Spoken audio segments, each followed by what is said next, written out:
একটি লাইক করেন, একটি কমেন্ট করেন, একটি শেয়ার করেন। নিত্যদিনের খবর পেতে আমাদের পাশেই থাকুন। সকাল বিকেল সোমবার দিবাগত রাত থেকেই উদ্ভিদ গোটা দেশ। বিএনপি চেয়ারপারসন বেগম খালেদা জিয়া শারীরিক অবস্থা চরম অগ্রগতি।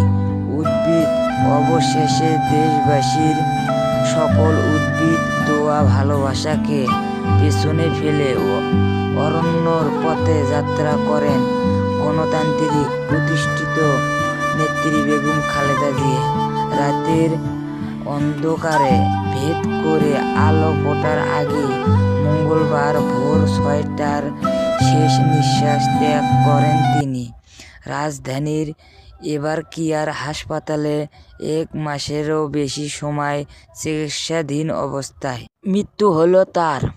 সাবেক 3 বারের প্রধানমন্ত্রী বেগম খালেদা জিয়ার মৃত্যুতে শোক গোটা দেশ।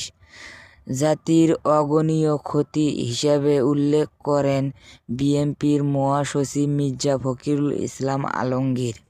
এই শোক, এই ক্ষতি, এটা অস্বাভাবিক, অপূরণীয়। এই জাতি কোনোদিন এটা পূরণ করতে পারবে না। যে নেত্রী তার সারাটা জীবন জনগণের অধিকারের জন্য, কল্যাণের জন্য তার সমগ্র জীবনকে উৎসর্গ করেছিলেন, সেই নেত্রী দেশনেত্রী বেগম খালেদা জিয়া আমাদের মাঝে নেই। এটা আমরা যারা তার সহকর্মী এবং রাজনৈতিক কর্মী, আমরা এটা ভাবতে পারি না। বাংলাদেশের রাজনীতিতে একটা বিশাল শূন্যতা সৃষ্টি হলো। তাই নয়, পৃথিবীর গণতান্ত্রিক আন্দোলনে একটা বিশাল শূন্যতা সৃষ্টি হলো। এদিকে বেগম খালেদা জিয়ার মৃত্যুতে 7 দিনের শোক কর্মসূচি ঘোষণা করেন বিএনপি।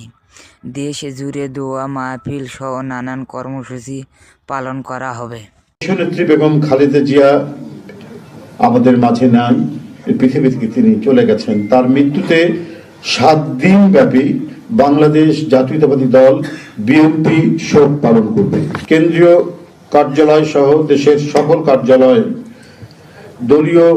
সকল দলীয় কার্যালয়ে 7 দিন ব্যাপী কালো পতাকা উত্তোলন করা হবে। দলের সকল স্তরের নেতাকর্মীরা এই 7 দিন ব্যাপী কালো ব্যাজ ধারণ করবে। প্রতিটি দলীয় কার্যালয়ে দেশনেত্রীর জন্য 7 দিন ব্যাপী কোরআন খতম ও দোয়া অনুষ্ঠিত হবে।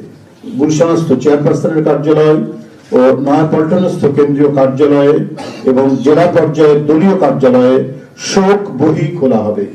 যারা গণ্যমান্য ব্যক্তি আছেন সেই শহরের এবং আরো যারা মনে করেন বিভিন্ন রাজনৈতিক দলের নেতৃবৃন্দ, সেই শোক বহিতে তারা মন্তব্য করবেন এবং স্বাক্ষর করবেন।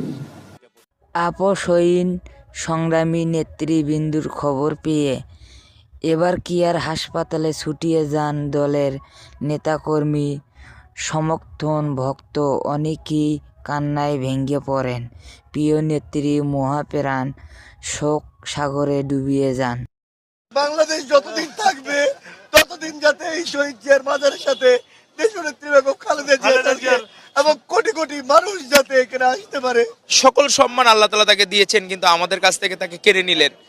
এই কষ্ট, এই বেদনা আসলে মানার মতো না। গণতন্ত্রের জন্য এত বড় লড়াই, এত বড় জীবন, এতটা সময় পার করে গণতন্ত্রের জন্য লড়ে যাওয়া, এটা বেগম খালেদা জিয়ার নাম আমার মনে হয় গিনিজ রেকর্ড বুকে ওঠা উচিত। বাংলাদেশের একটি ভ্যানগার্ড চলে গিয়েছেন। বাংলাদেশের স্বার্থের কথা, স্বাধীনতার কথা, সার্বভৌমত্বের কথা, অধিকারের কথা মাথা উঁচু করে বলার মতন সমত আর লোক রইল না। আমরা বিএনপির লোক আমাদের অভিভাবক হারালাম না। এই বাংলাদেশ জাতি, এই জাতি তাদের প্রিয় অভিভাবক হারালো, যিনি একজন সত্যিকারের দেশপ্রেমিক ছিলেন। শারীরিক বিভিন্ন জটিলতা নিয়ে গত 30শে নভেম্বর রাজধানীর এবারকিয়ার হাসপাতালে ভর্তি হন বেগম খালেদা জিয়া। অবশেষে মঙ্গলবার না ফেরার দেশে পাড়ি জমালেন তিনি। সকাল বিকেল ইউটিউব চ্যানেল আমাদের পাশে থাকার জন্য ধন্যবাদ।